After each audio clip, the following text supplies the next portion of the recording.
for the most part, you're saving money by not needing to hire an architect and not needing to hire an engineer.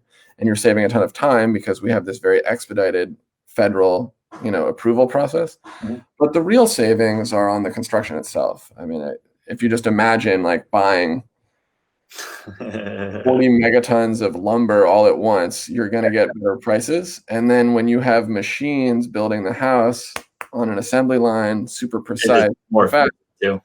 it's just way easier. You can build more per hour. That means the prices come down. And then the labor that you need to hire, you don't need a master carpenter for every single home. You needed one for the first one to build the model, but now you have lower skilled labor that you hire to kind of put the pieces into place. So let me ask you this portion.